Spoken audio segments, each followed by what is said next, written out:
በአንድ ሀገር የተፈጸመ ታሪክ ልንገራችሁ። አንዲት ሴት ባል ታገባለች እና ባሏ መርከበኛ ነው።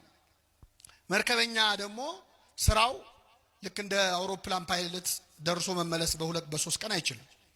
ስለዚህ ሄድና 6 ወር ቆይቶ ይመለሳል። አመት ቆይቶ ይመለሳል። እና እቺ ሴት እንደዚህ ስትኖር ከቆየች በኋላ ባሏ ወደ ሩቅ አገር ሄደ። ለአመት ማለት ሲሄድ የባሏ የቅርብ ጓደኛ የሆነ የባሏ ሚዜ የሆነ ሰው ደግሞ አብሯት እዛ ከተማ ላይ ይኖራል እና ይቀራረባሉ። በኋላ እቺ ሴት በዝሙት መፈተን ትጀምራለች። ባሏ በመራቁም እሷም ደግሞ ልቧን ከፍታ ነበር። ሰይጣን ደግሞ አባባሰባት። ስለዚህ ይህንን የባሏን ጓደኛ ትመኘው ጀመር።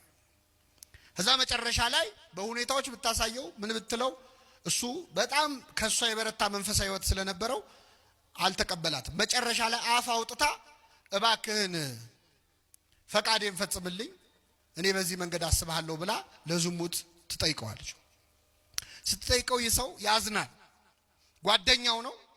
እሱ ደግሞ የበረታ መንፈሳዊ ሕይወት ነበረው። እንደዛ ባይሆን ኖሮ እንኳን እንዲህ ተብሎ የፈለገውን ያደርግ ነበር። ከዛ ምን አላት? ችግር የለውም ካንቺ ጋር ያልሽውን እንፈጽማለን፣ ግን አንድ የሚከለክለኝ ነገር አለ።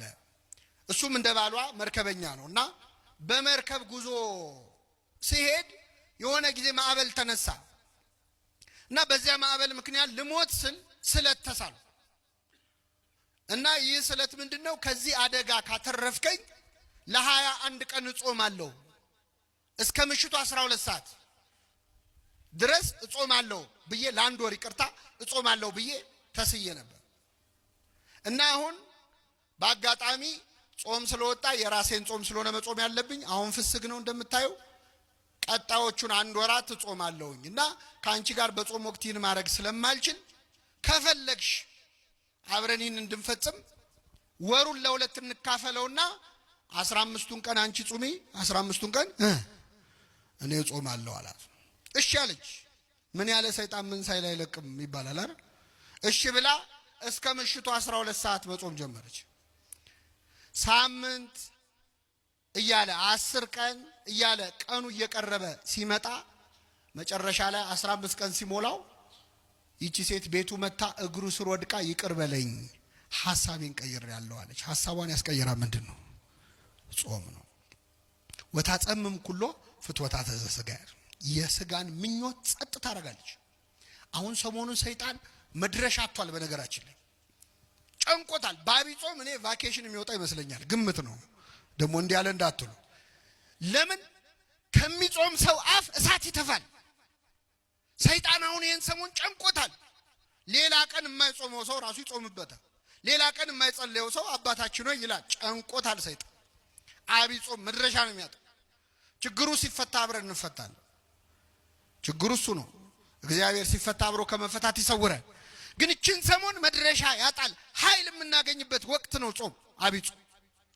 በተለይ ደግሞ ለምክንያት ከጾማችሁ በተለይ እግዚአብሔር ከመጾማችን በላይ የጾምንበት ምክንያት ነው የበለጠ ደስ የሚለው። ዝም ብሎ ከምግብ ከጥሉላት መባልት ከስጋ ከቅቤ መከልከል እሱ መጽሐፍ ቅዱስ ላይ ያለ ነው፣ እናረጋዋለን። እሱ አልከለከለንም። ቅዱስ ያሬድ ግን አይንም ይጾም ይላል። ምን ይጾም? አሁን ሰሞኑን ሆዳችን ይጾማል፣ አይናችን ይጾማል ወይ? እስቲ ስልካችን ለምን አያርፍም? ሰሞኑን ስልካችን ለምን አያርፍም? ባውራ ጣታችን ስንጠነቁለው የምናመሸው ስልክ እሱም ይረፍ እኛም እንረፍ። እስቲ ባትሪውም ትንሽ ሴቭ ያርግ። አይን ይጹም። እማናየው ነገር አለ እንዴ? እንመርጣለን እንዴ? ዘንድሮ እድሜ የሚላለ እንዴ? ዘንድሮ የምናየውን እንኳን መርጥ። ሁሉ ነገር ደግሞ ገበያ ላይ ነው። አይን ይጹም ክፉ ከማየት አለ። ጆሮም ደግሞ ይጹም። ድፈኑት በጥጥ አይደለም፣ የምትመርጡትን ስሙ። እስቲ አይናችሁ መጽሐፍ ቅዱስ ያንብብችን ስሙ።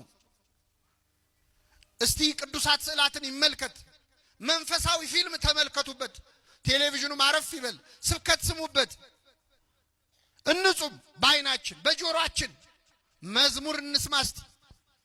ዘፈን የለመደ ጆሮአችን እስቲ ትንሽ ይቀደስ ይፈወስ። እያንዳንዱ ሰውነት ይጹም። እንዲህ ሲሆን እግዚአብሔር ደስ ይለዋል።